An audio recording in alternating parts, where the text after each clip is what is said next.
having us. Hello, everybody. What an amazing weekend so far. You guys are awesome.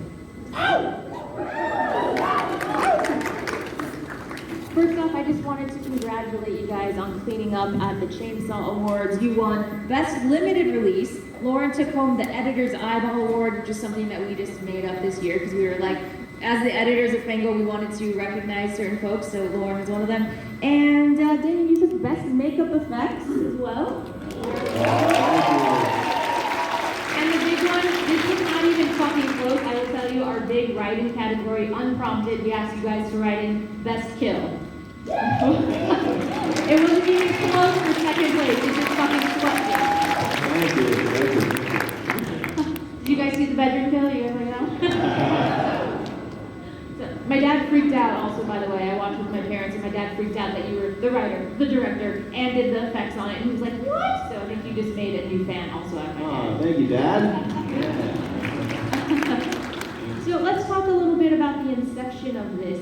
You have Terrifier 2. I mean, I can't look around the convention in any direction I was telling you without seeing like a dozen art clowns at least. So I feel like you have this rabid fan base with Terrifier, and I feel like that fucking like tenfold for Terrifier 2. Like, what has this all been like, and that kind of inception from your early creation of Art the Clown? Talk about that a little bit. Yeah, it does not sink in. We say it all the time. This is so surreal, and we don't take any of this for granted. It's so special. Because if you just judge it by Terrifier 2, it kind of seems like an overnight success. Like it came, it blew up, and then turned into this new thing. But really, it's been a very long journey. So I created Art the Clown back in 2005 or 6 for my first short film. And he was only in the first like 4 minutes, and then it, turns over to like demons and witchcraft and all kinds of things. And when people would see that, they would just say, dude, that clown at the beginning is like insane. He looks so cool, he's so creepy, you have to just keep going and making more things with that. And then I decided to make another short film years later, which was called Terrifier, and that's kind of when I personally realized, or I was like, this character, there really is something cool there, there's something special, and I just had to keep following him. He was just like the North Star that I just had to keep following to where I was gonna go. So again, it's been a really long journey, but it wasn't until then that I realized we had something special. But with part 2, I mean, we didn't even know it was gonna go into the movie theaters because it's so unprecedented. Like the first one didn't, and now we have this sequel to an obscure movie that's unrated. It's 2 hours and 18 minutes long, and they would ask me, "You think it's gonna go in the theaters?" I'm like, "Probably not. It's kind of never happened before." And then kudos to Cinedigm who put it out because they were really pushing for a theatrical. I said, if you could do it, that's going to be great. But I'm not going to hold my breath. But sure enough, they got into a handful of theaters, like maybe 800 theaters for one weekend. That's when it was supposed to play, just one weekend. And then by that Sunday, reports on Twitter and social media started coming out that people were passing out and fainting in the theater and puking. Yeah.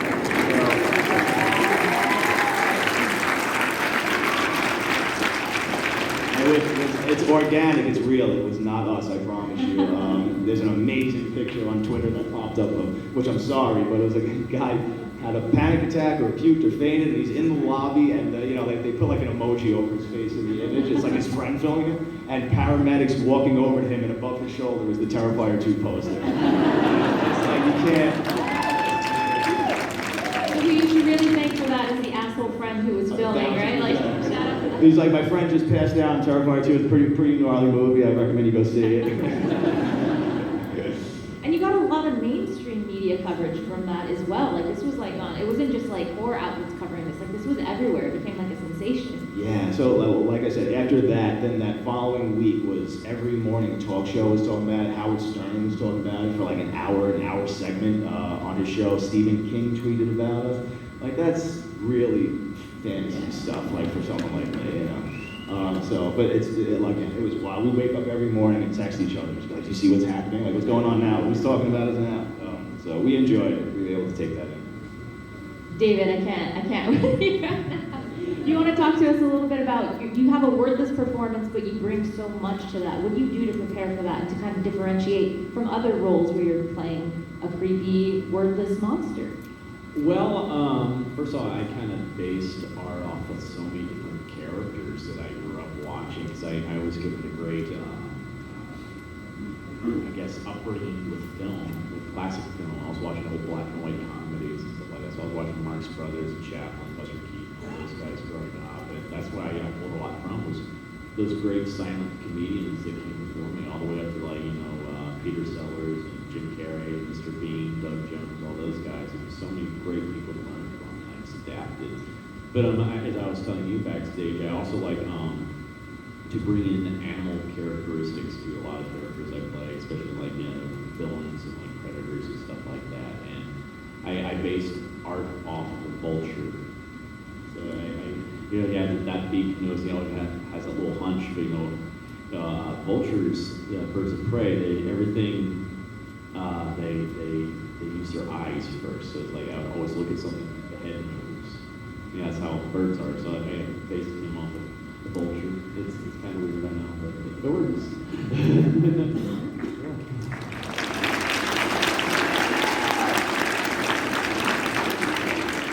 The two of you together as like a unit have managed to do something that I think a lot of people aspire to do and just doesn't always land. And you've created this new iconic slasher that is now lives in like the lexicon of legends. And people often try to do that. That's like the goal, but it just doesn't land. But again, like how many Art the Clowns are in this room right now? I don't really. I've been seeing them walking around all weekend, and I mean it's now up there with like the Jasons and the Michaels, and that's just crazy to me. Like, how do you feel like just like it's just blown up and you just see it everywhere? It's pretty amazing. I like it. Like I said before, it really doesn't sink in.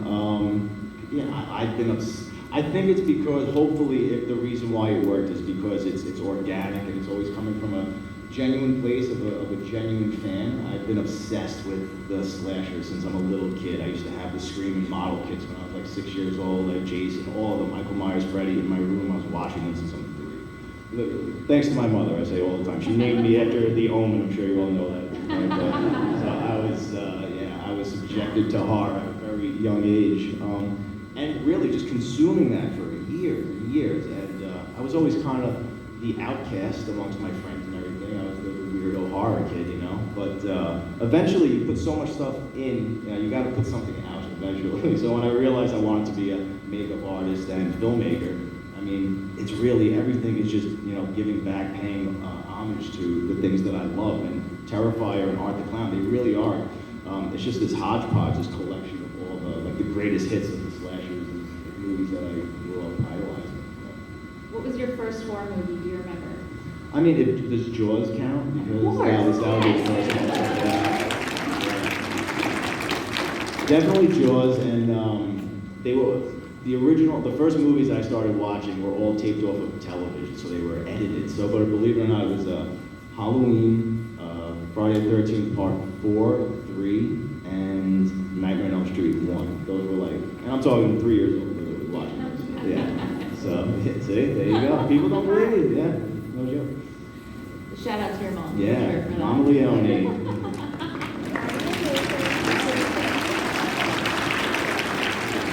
David, did you get started kind of hooked on horror from a young age as well? Were you too young to be watching that show? No, it's like my mom was a different type of mom. My mom was a chicken shit.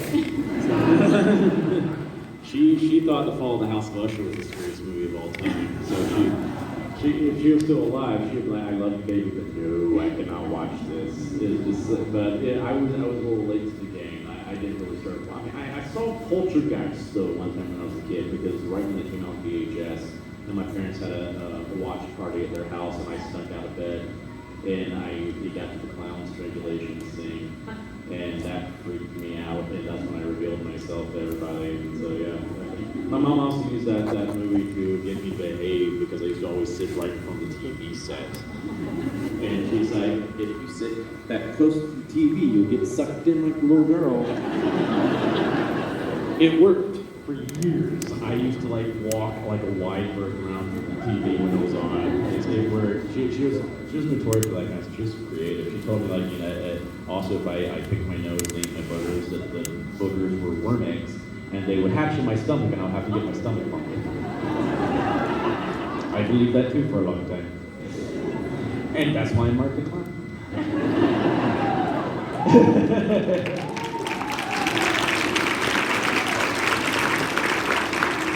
Thanks. I was late to the game. I first started watching horror movies my senior year of high school because that's when Scream 2 came out. And I was doing a production of A Christmas Carol. I'm a musical theater nerd and all that kind of stuff. Yes. I'm a song and dance guy. But there was a girl in the cast I had a crush on, and she asked me if I wanted to go with the rest of the cast to go see Scream 2, and I could not chicken out in front of her. So I went and I had a blast. Into the next year in college, my roommate and I would go every single weekend and just rent stacks of tapes. There was a time when people went to the movie rental store and rented tapes called VHSs. That's what we would do. And we would just watch a whole entire franchise over the weekend, and that's how I caught up. And I was like, oh my gosh, this is great. What was my mom talking about? This is fun.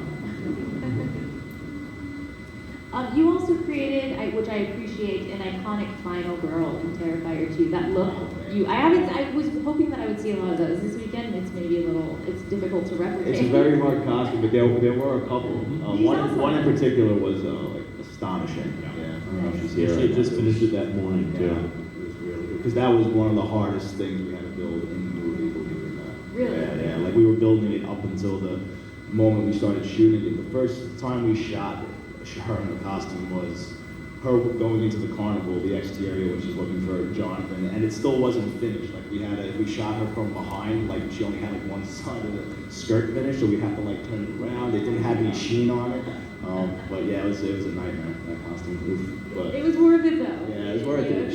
It looks great. But yeah, Lauren Rivera just knocked that performance out of the park. I mean, that doesn't work without her. So. She definitely made my job easier. I mean, she was just absolutely fantastic, and she was my rock during a lot of this too, because especially when we're filming that last big, huge segment there, and the big finale there in the not amusement park, but it wasn't an amusement park, but like the haunted house, the Terrifier. That was a long ordeal in very miserable conditions in the middle of winter, and we were each other's rock, I guess, through all that. We were powering through it, and she's fantastic, and she gave me so much to work off of, and it's just like I adore her, and I'm so glad that I have someone like that to be my foil for years to come. She is the Batman to my Joker. Yeah, well, part one was really just a showcase for Art the Clown, and that was kind of the idea going in. We knew it was such a low-budget movie, and had to put our all in it, and just basically swing for the fences, and just say like, do you guys, will you embrace this character? Like, do you like what we're offering? Basically, it was just like a greatest hits, where Art's basically the star of the movie. You find out that really he is the hero, I mean, so to speak. It was so important to bring in his nemesis this time, and a worthy adversary, and someone that could really, take him out, especially now that he's supernatural and seemingly immortal, or so powerful. So it was important to bring in that character, and that's one of my favorite, if not my favorite character that I ever wrote. And it's based on a lot of personal relationships and people in my life. My two older sisters, I drew a lot of inspiration from them in that character. There's a lot of me in there, with just being an artist and things with anxiety. Like, I really tried to, the whole family dynamic is based on a lot of things in my personal life. So it was also the most vulnerable I ever was as a writer. So hopefully if that resonates, I think that's why it's coming from a genuine place. But again, really, you can only do so much on the page, but it wasn't until Lauren took on the role and made it her own that it really, and now I somehow love her even more. Yeah, she's great. Do you want to talk a little bit about the effects, particularly in that bedroom scene? Ooh, yeah. The scene. The scene. The scene. Well, that was the hardest. I'm probably the most proud of that, but it was very hard to tackle that.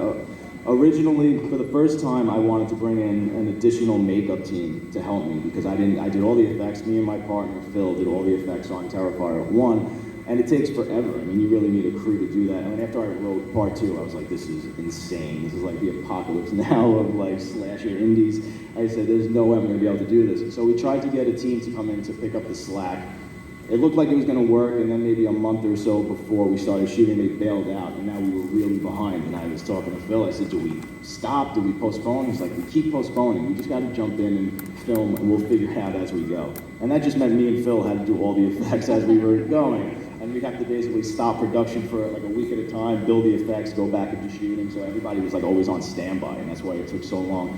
But we knew the bedroom scene was going to be the scene supposedly that could rival the hacksaw scene. So when it came time to shoot it, we didn't have the effects prepared, and I'm just watching it on the monitor, and I'm like, there's no way people are going to talk about this scene the way they talk about the hacksaw scene. I was like really miserable, and after we reshot it, I would like pull some of the key crew members aside and say, you know, we're going to have to come back and shoot some of this, get inserts, blah, blah, blah.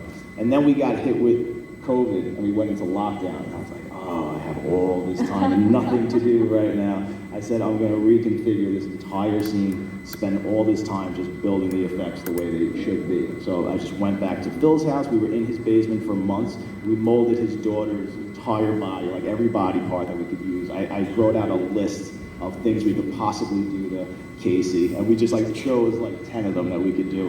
And that was it. And then when we finally, yeah, like 10. There's one thing that I didn't get to do because I felt like we were pushing it a little too far. Oh, you had to pull back a little. I had to pull back. I had a part where he actually bites her tongue out, and I thought that was pushing it. That was pushing it. Then she wouldn't have been able to say mom too. So yeah, you can still do it. that's true. You can still. The L's are the tricky that's ones. Right, that's right. Yeah. But then we went back. We went back finally when lockdown was done, and we shot that entire scene for 5 days straight, which is a long time to shoot that scene and a long time to put Casey Hartnett through hell. I mean, my God, like everything I just said about Lauren, I could say about Casey. I mean, she was the MVP. She did not complain once. We shot that in a barn, in a set we built in a barn in the middle of the winter. It was storm. It was freezing. I mean, we had space heaters in between shooting that, but every time we had to shoot, we had to shut them off because we were trying to record sound, and you don't want to hear that going. So, I mean, it was miserable. She had to, like, meditate in the corner. She was in some zen state, but she didn't complain once. I mean, she'd get stuck to the rug. You can see it in the movie when she's trying to crawl. She's just glued to the rug, basically. I'd have to follow her around in between takes and spray her with a water bottle to loosen her up. So, yeah, it was intense. It was hard, but, you know, we just really wanted to deliver on the promise. I mean, people would come up to me and say, well, how are you going to top the hacksaw scene? I'm not saying we did it. Some people think we did. Some people still love the hacksaw scene, but, you know, we'll always give it our all and swing for the fences with these big kill scenes. So we're going to do that again in part 3. Yeah. I was like, what are you going to do for part 3?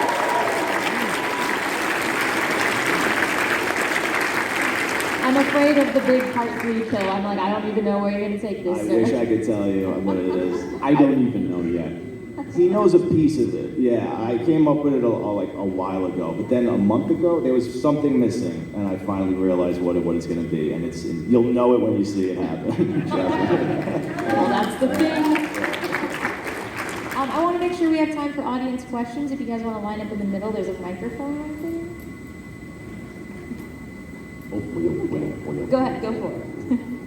First off, I just want to say congratulations on Best Makeup Effects, Best Limited Release, Best Kill. Well deserved. I thought the film was magnificent. Thank you, brother. My question is for you, Damien. When you're writing Art the Clown down, you have him on paper. Did David bring something different that you're thinking, that's not how I thought he would be, but I actually like it, you know, it's actually better than one, or did maybe did exactly how you wanted it to be? Both. Yeah, 100%. It's very clear when I write him. I know my version of him, exactly what I want, even the jokes, like his sense of humor. But with David, because you all know he replaced Mike Gianelli, and so the first time I saw what David could really bring to it, which were really different, was when we were filming the pizzeria scene, and he gives Tara the ring, and then he gets up and skips away to the bathroom. And I'm watching on the monitor, and I just see this very like Looney Tunes kind of like skip away. And I'm like, oof. I'm like, I've never seen Art do that before. But then I'm like, you know what? He's a clown. It's Art the Clown. I'm like, now I have this guy who's very theatrical. He's a trained actor, and let's embrace that and let's inject that into the character. You know, here and there. I didn't want to like overdo it, but that's like one of those things where we kind of start molding it together. When it's scenes where he's making faces and you know those great. You know, when she's staring at him, every time she looks away and looks back, he's got a different face on. Yeah. I'll give him a couple of like the creepy faces, like, and I'll even show him, that I really like, and then I let the camera roll and I just say, now go crazy, and then he comes up with this and and all that, and then I get to the editing room and I have this. Awesome, I appreciate it. And David, can you do me a favor and just stand up and just give me the bird, just one time?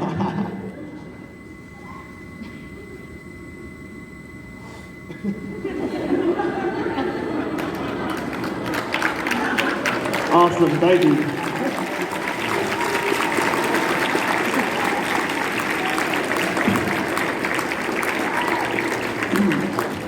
Hello. This is for David. It's actually not about Terrifier, but about the mean one. I don't know if you ever have questions about that. Oh, yeah. So, I just want to know, how did that come about when you found out that you were going to be the Grinch? Let alone, did you have did you terrorize the cast behind the scenes or anything? Well, it's funny. I have a backstory with that character. I toured with him as the understudy for the Grinch for 5 years with a musical like that. I actually came to Dallas back in 2010 with it. But our Grinch was the amazingly talented Stephen Carl, who was Robbie Rotten from Lazy Town. So yeah,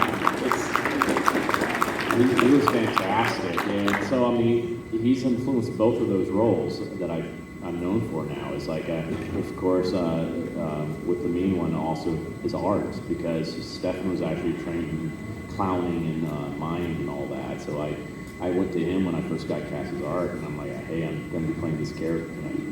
Can you teach me Obi-Wan? And so I of course based a lot of what I did on the mean one off of what I learned from Stefan all those years and stuff like that. But I also wanted to do my own thing with it too, because it's it's not necessarily the Grinch that everybody knows from the animated film and the live action Jim Carrey film and stuff like that. So I wanted to add more of a beastly nature to him, so he's more like Sasquatch type character. But he's a lot of fun. I love him. I hope to do more with that version of the character, and they're going to be releasing I believe a director's cut later on this year. So because I know a lot of you did not get a chance to see it while it was in the theaters because it was a very limited run. And it's a fun film. I hope you enjoy it. It's very campy, very low budget, but we have fun. It's like the Hallmark Channel made a horror movie, so. So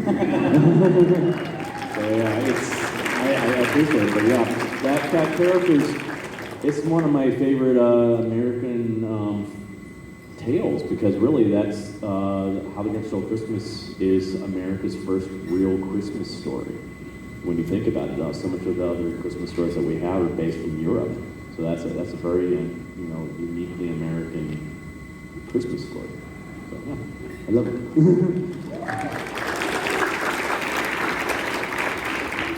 I was curious where the idea of the trash bag, the black trash bag, came from, because I think it's pretty iconic when he's out in public.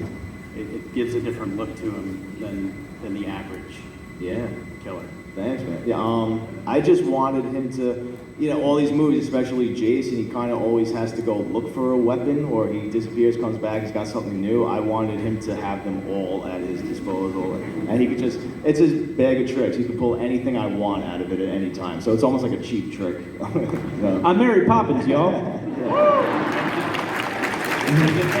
then for David, do you enjoy doing the killing more, or when you're getting killed? Do I enjoy getting killed more or killing more people? Yeah. Oh, I definitely enjoy killing people. No one wants to die. Dude, everybody wants to die. That's the only question I get these days. How do I get killed in Terrifier? It's fun to kill people. It's a great way to deal with stress. I mean, he would sometimes do it. It's like, yeah, pretend such and such is so and so, and I'm like, I actually wanted to bring up your appearance in Pete Davidson's Bupkis. Oh, yeah. How did that happen, and do you plan on making more appearances in other projects, or small projects, big projects? Yeah, so Pete's a huge fan of Terrifier, like really huge. A week before Terrifier 2 hit the movie theaters, I got an email from his rep saying, hey, I represent Pete Davidson. He's a huge fan. He'd love for you to call him. And I was like, what? And I thought it was a joke. I thought somebody was pranking me. And I was like, all right, like, here's my number. And sure enough, I get a text message, and he's like, hey, it's Pete Davidson. He's like, I'm on set right now, but can you talk in like an hour? And I'm like, sure, man, call me. I still think it's a prank. And then sure enough, the phone rings, I pick it up, and he's like, yo, and I'm like, that's Pete fucking Davidson. And he's like, dude, he's like, I've been the biggest Terrifier fan. He's like, I just found out a part 2's coming out. He's like, everybody on SNL has seen that hacksaw scene. He's like, it's all I do is show everybody that hacksaw. He's like a troll. Like, he loves messing with people. It's amazing. And then he came. We both live on Staten Island. And then he rented out a movie theater there for a private screening. He had us show it, and I went there with my producer Phil, and he showed him Terrifier 2, and he loved it. And then maybe like a couple of weeks later, he texted me, and he's like, hey man, I got this idea. I'm shooting this show. Spoiler, I guess if you haven't seen Buckus. He's like, there's a scene where he's like, I'm in rehab and I'm high and I'm hallucinating. He's like, and the people in front of me start morphing into celebrities in my mind. He's like, what if one of them is Art the Clown? He's like, you don't have to do it. He's like, but I thought that'd be crazy. I'm like, oh, 100%. I'll do it like in a heartbeat. Because it doesn't mess with the mythology, and that movie's kind of based on that show's based sort of on his life. So him being a fan, it's perfect. So we just went down, we spent one day. They kind of let me direct it, but I mean, me and Dave just, did our thing. We improvised, we made faces, the typical faces and stuff. And they were just having a blast, the whole cast and crew, treated him like a rock star on set. We all wanted to see him. It's so awesome. Like, I even scared the crap out of Machine Gun Kelly, so that was cool. Well, that's another thing, like Pete will do. It'll be 2 o'clock in the morning, I'll get a video from Pete, I'll open it up, and it's Machine Gun Kelly watching Terrifier 2 and freaking out in the apartment. And Pete Davidson laughing. It's insane. It's so surreal. So, yeah, it's been wild. Yeah. Thank you.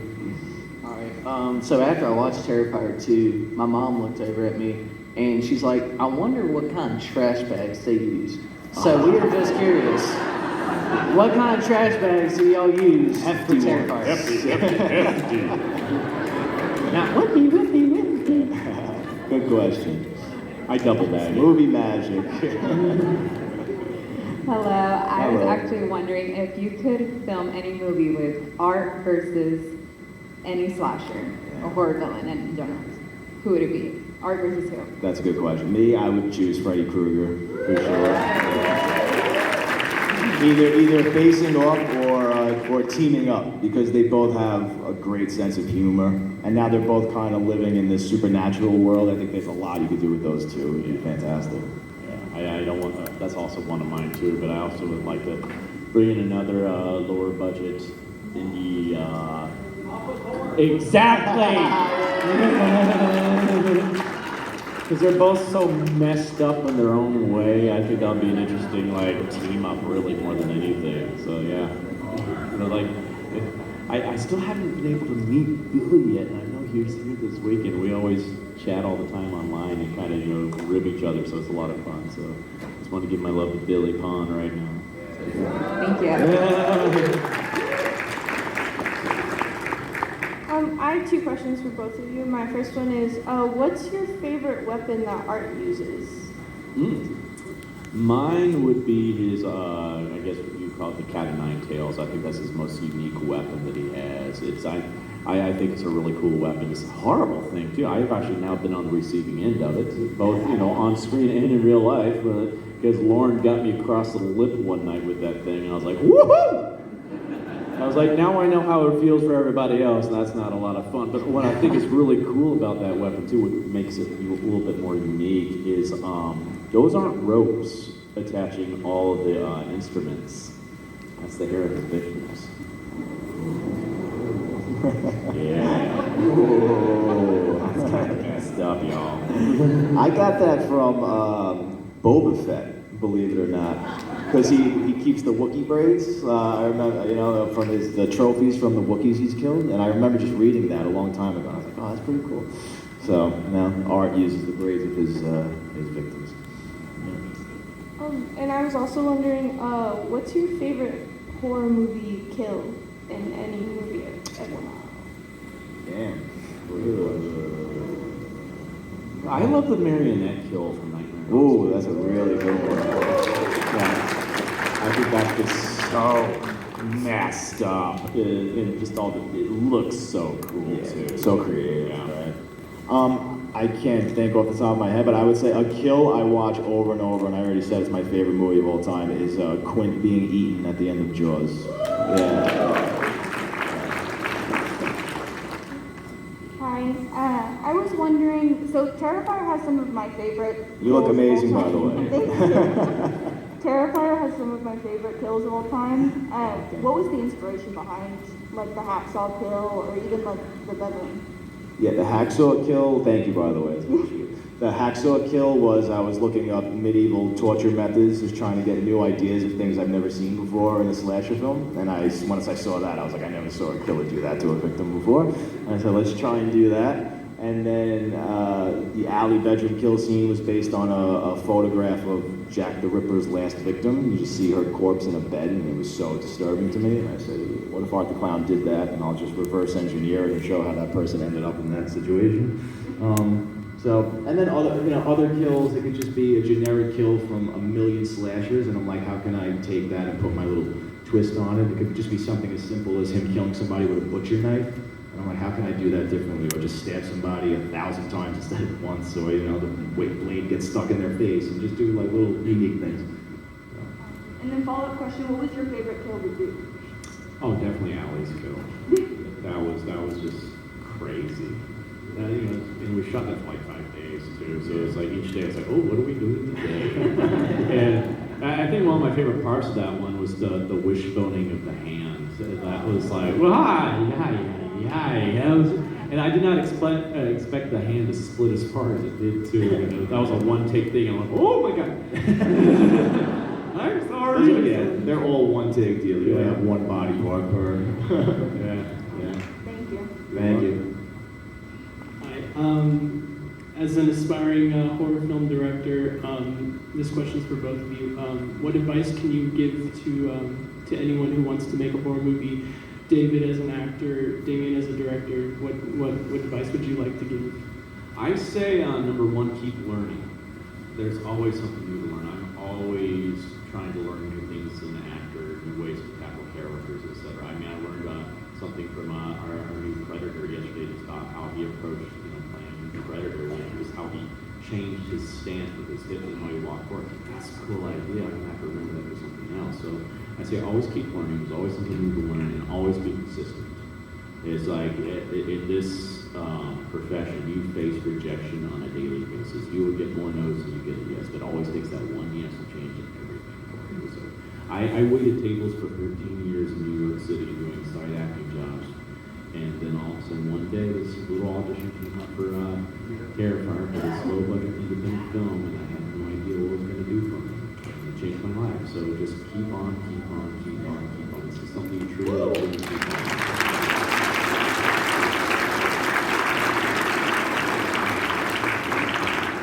Yeah, same. I mean, just keep making movies, no matter how small, no matter how big, just little 2-minute short films, whatever. You're just gonna keep learning. Everything you make, you're gonna make mistakes, and you're gonna learn to avoid those the next time. You're just gonna keep studying movies. You'll learn so much by just watching movies, watching great filmmakers, and picking up their techniques. The other thing I say is, if you're gonna get into the horror genre, whenever I would make something, I would say, I have to put something in here that is going to stand out, that's going to get people talking. How can I get eyes on me when I'm making let's say Terrifier 1, I'm making a $30,000 movie when there's a $30 million Hollywood movie? Like, why are you going to come and see mine when you can go see the best in the world making this for all this money? And it's like, all right, you know what I'm going to do? I'm going to put the hacksaw scene in my movie, and I'm going to show you things that they will never show you in a million years. And that gets people talking. I mean, people left that theater or left Netflix saying, holy shit, like I just saw the craziest thing, you have to check this out. So, put things in, and I'm not saying it has to be horror oriented, but just put something cool that's really going to get people talking, because you got to stand out. You're welcome.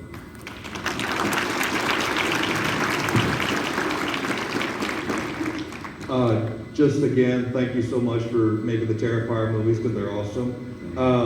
One thing that's cool with Terrifier 2 is you started to expand a little bit of the lore of Art the Clown. And I'm just curious, I know you said no spoilers, but is there a chance maybe we'll see the subway demons again? No, yeah, I think I'd say probably no subway demons, but you're gonna see a lot of crazy shit in part 3. Seriously, like it gets. That's all we ask. Hello. Hey. This question is for David. My question is, how did you physically and mentally prepare for the role of Art? Because it's super amazing role. I'm wondering, probably after filming, did you accidentally, like, just say I'm talking to a friend and then, Art just slipped out of nowhere? Yeah. Accidentally stabbed him in the face. Yeah. You ran in my knife. You ran in my knife 6 times. No. That's a good question. Yeah.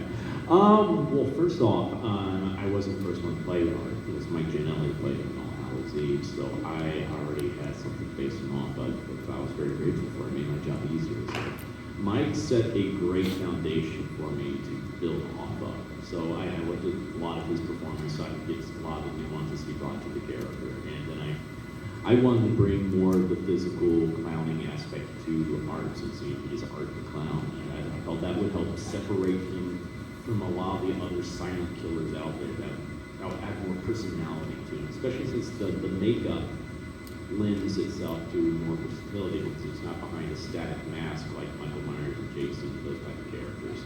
So I wanted to add more of that. So I brought in all my experience from doing physical comedy my whole entire life. I was always a comedy guy. I did a lot of children's theater too. So and children love physical comedy.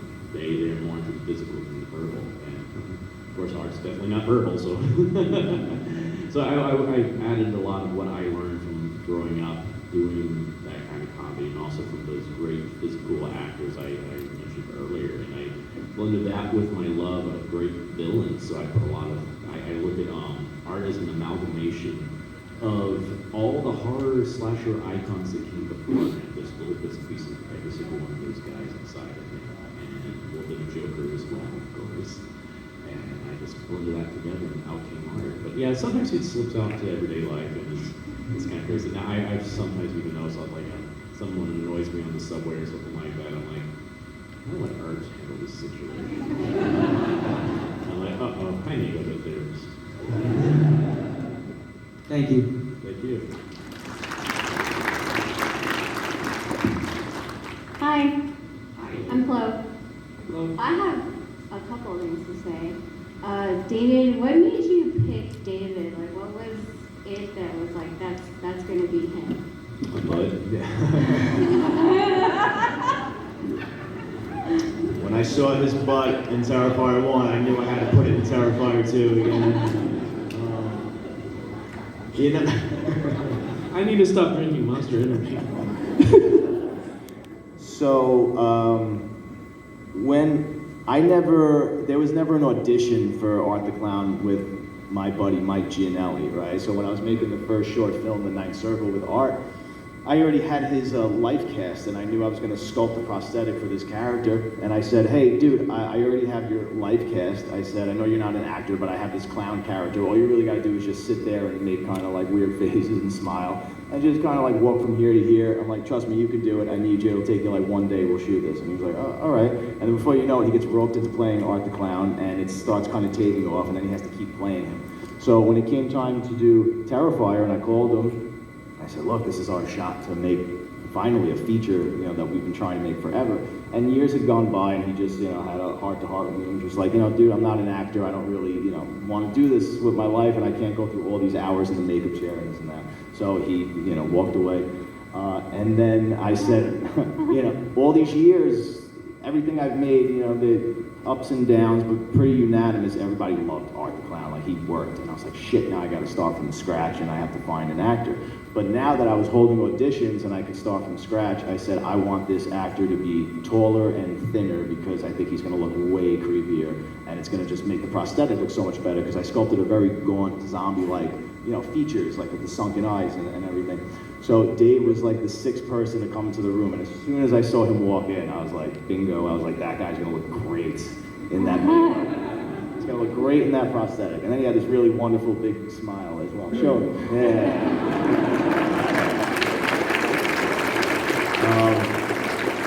So that was great. I would have been happy there, honestly. I would have felt like I could have directed him, hopefully. But then he said, well, what do I do? He didn't really have any sides or anything. And I said, you're a silent killer clown. I just need to see you act as if you're decapitating somebody, but you're very happy about it. Do it very gleefully. You're having a great time.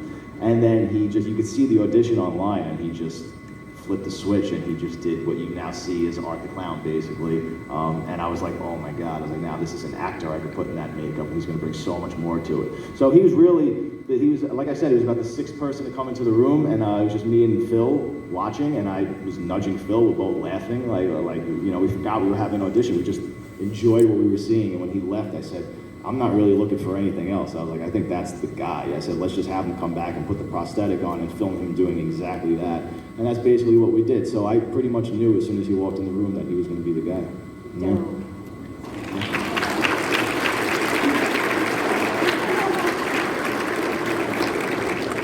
I appreciate that you do it all, like the makeup, the directing, and then you write and stuff. I can just appreciate all that talent. And then thank you. I did like when you showed up to the premiere that you showed up as a Joker. So that was like really cool to me.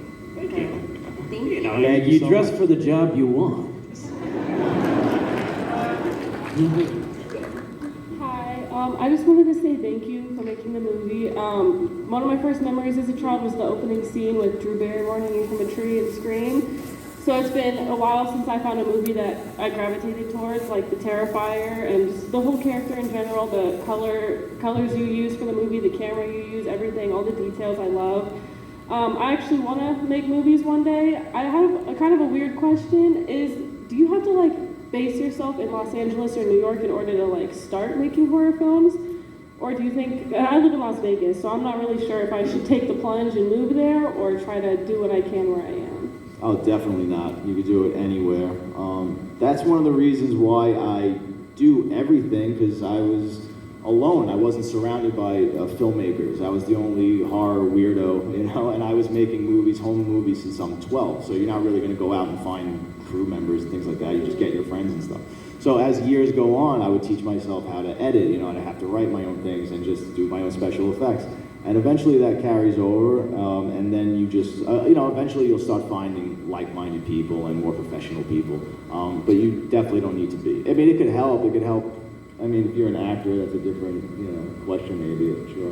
But even that's changing now because of, there's so many, I think COVID changed a lot of that with, there's so many self-tape auditions going on now, so you don't even have to be in the city to audition for things. Awesome. So it's good. And I understand, I think they're starting to try to bring more of the industry to Las Vegas area and Atlanta and stuff like that too. So yeah, there's plenty of opportunities. Thank you. Yeah, you just have to be hungry and have the, Oh yeah, I'm real hungry. have some talent. It doesn't have to be extraordinary talent, but you have to be really passionate and persistent and believe in yourself and just don't give up. A lot of people get overwhelmed and they just give up. Yeah. You just have to keep going. I have so much love for it that I get emotional when I think about it. I sit at home, I listen to podcasts, scary podcasts. I'm all into the 80s and before cinema right now. I'm trying to learn as much as I can. So yeah, I really appreciate your guys' time. This has been meeting you and being able to hear from you guys is incredible because you took something that was completely your own and in this day and age is really hard to break in, and you did it with full color, both of you guys. So I just want to say thank you. Thank you. I appreciate that. Good luck.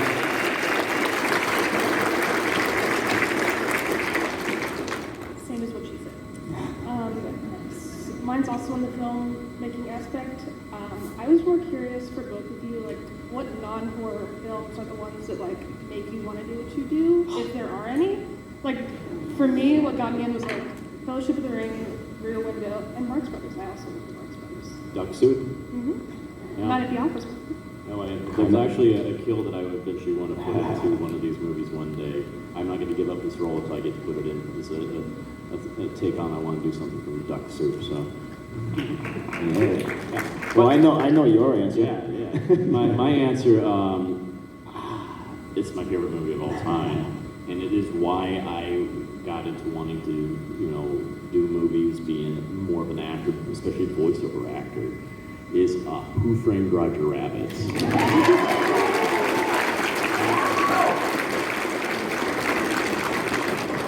That to me is a perfect movie. There's not a flaw in that movie to me. It is an amazing movie, and it's such an amalgamation of all of these genres, and it's just, what got me into it also was they had a behind the scenes special on TV. I was like 8 years old at the time, and they showed how they made the movie, and I had never seen anything like that before, and I found this so interesting. I was like, wow, this is how they actually make movies. This is really cool. And I learned about Mel Blanc, who did all the voices of all the Looney Tunes, and that's when I had already started learning how to do voices myself, and my first voice was Goofy in first grade, and wow, there's this one guy that does all those voices, and I want to be that guy one day, and yeah, now I'm known for being silent, go figure.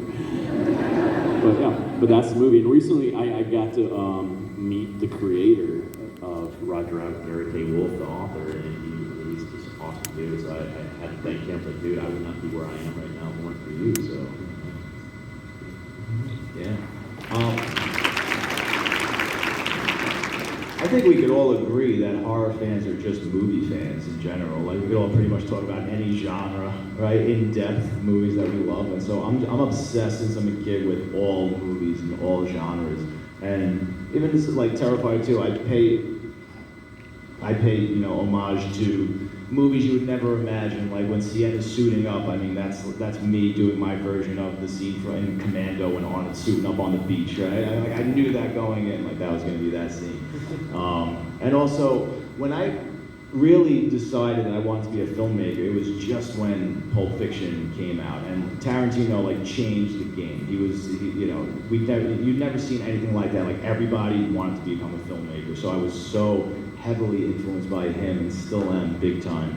And also Martin Scorsese is one of my favorite filmmakers of all time, and that was the first director where I really, watching his movies, I realized that he had a style and he had a signature, and he was essentially starring in his own movies through the camera angles and the techniques that he was using, and I thought that was pretty awesome, that a filmmaker with a distinct style could really come through in his work. So I'm inspired by so many different genres and different filmmakers.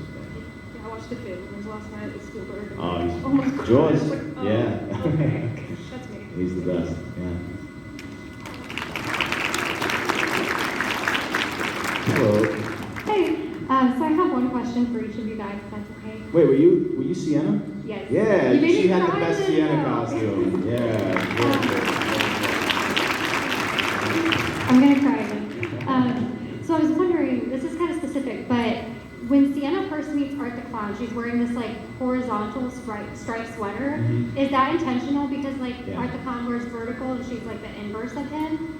Well, no, that's actually really good, but it's, you have to take credit for that, but the black and white was intentional, because Olga, my costume and production designer, would, you know, give me a bunch of clothes to choose from, Yeah. and, you know, I loved that shirt, and I was like, that looks the best. I was like, but it's black and white. I mean, like, why, you know, we can't, we're trying to do like distinct color schemes and patterns. I mean, and that's clearly Art the Clown. And then I was like, ooh, I said, if she wears that, she just had the Clown Cafe, you know, scene just happen. I said, this could be like Nappy sort of working his way into her reality, into her subconscious. So like so we did know that going in, and that's the reason why I chose that one, actually. Oh, okay, cool. Yeah. It's a really cute shirt too. Yeah.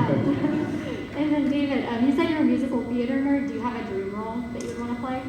I would love, there's so many, but I'll name two, because one is a musical that hasn't been made yet, but Frankenfurter. Oh, I'm rocking. Yeah, that would be fun, or riff rap. But I would really love to play Thenardier in Les Miserables. Yeah. Or also Fagin from Oliver. But also, I can't believe they have not made this a musical yet, because they've made so many musicals off of movies, but not this one. Nightmare Before Christmas, come on, damn it. I want to be Jack Skellington so badly. I was like, oh my god, especially while I'm skinny, come on. But also I want to see Oogie Boogie's number on stage. Oh my giddy. I mean, if they can make Beetlejuice into an awesome musical, come on. You got Night Before Christmas already has amazing music already, so come on! Thank you, guys. Hey, how's it going, guys? since the success of Terrifier 2 went mainstream, everybody was talking about it. Has anybody ever approached you or wanted to get your hand in making an Evil Dead, your version? An Evil Dead movie? Evil Dead movie. Lee Cronin said that he left a lot of space open. Bruce Campbell has said they want to push out movies more and more. Oh, I would kill to. It hasn't happened. I would kill to make an Evil Dead movie. But I do have I have a project in the works with Ghost House Pictures with Sam Raimi's company, which is amazing. Yeah. And I mean, I'm sure all of you, or most of you, have met him right this weekend. He's the coolest, nicest guy on the face of the earth. So, yeah, I had a Zoom meeting with him, and I was so fucking nervous. So I like this. Evil Dead 2 is one of my favorite movies ever, especially Part 2, since I'm really young. So the Zoom meeting was to talk business, basically, and I shut it down just to fanboy out for like 10 minutes over Evil Dead 2. I'm like, before we get started, let me just say. So he's cool, though, and he's so super cool, so that's exciting. But I would totally make an Evil Dead movie. Well, if it ever happened, I think you have a great tone for obviously comedy and horror, and both of you can just make your own story and just knock it out the park. We don't watch it. But thanks, buddy. Appreciate it. Should be groovy. David. So, trained actor, right? Semi. And then with art, you go silent. And art is not normal.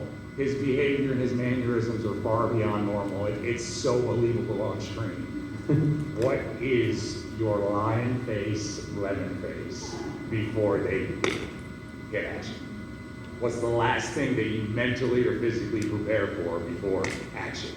I just do it. I guess this comes from my stage days, because I've done some shows where I've had to play multiple characters in the same performance, like when I did 39 Steps twice. I played over 60 characters in that show the 2 times I played it, so I would have to have my own arguments with myself on stage. So I can just boom, boom, in and out of character, because once I understand the character, they're just living somewhere in my head, and I can just bring them out when I need to. Spin the Rolodex. Yeah, exactly. So I mean, it's probably really weird from everybody else's perspective on set, because one second I'm just over there doing Family Guy voices, this Herbert the Pervert type of thing. Hey, let's go out and kill something, buddy. And then he's like rolling in my angry eyes. And then he's like, okay, cut. And I'm like, oh my God, are you okay?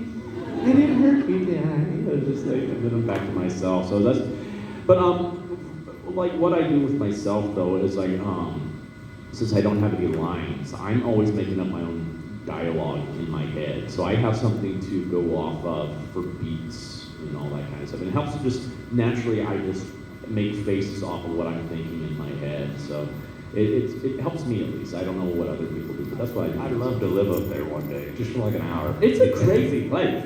It's so crazy up there. And then, Damien, it's not a question. I just want to say that I've never met you. I met you yesterday for the first time. I've met everybody this weekend.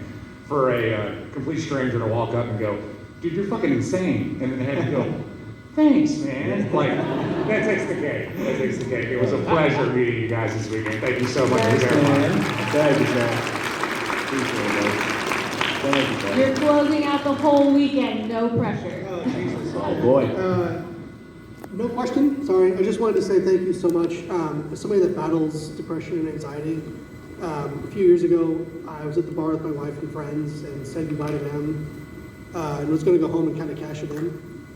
And I sat down on the couch, and Terrifier popped up on Netflix, and I was like, well, I'll just see what this is about. It's kind of a last thing. It's super morbid, but I ended up watching the whole thing, and I was like, bro, what the fuck is this? And my wife followed me home, unbeknownst to me, and she came in during the hacksaw scene, of course, naturally. But since, I watched that movie, went to bed, and got up and got help, and I'm making movies of my own, and I'll be forever thankful to you guys. Wow, cool.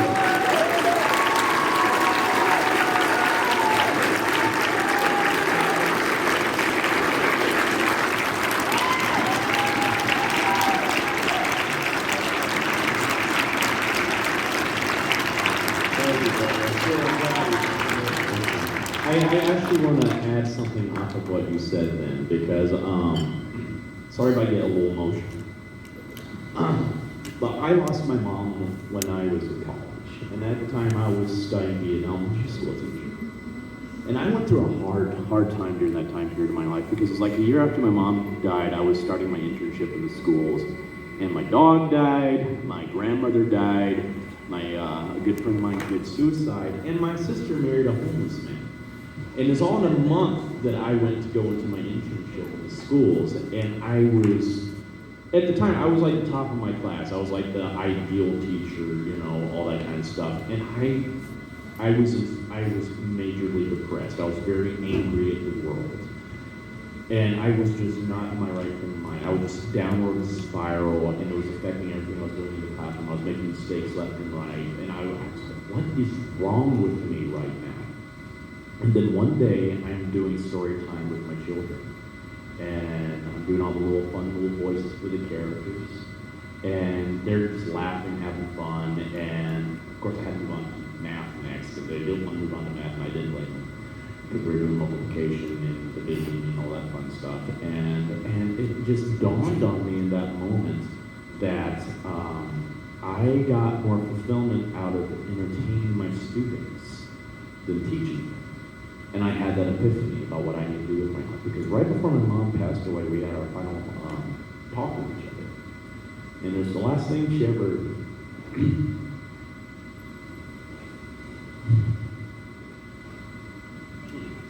Sorry. Yeah. But, sorry.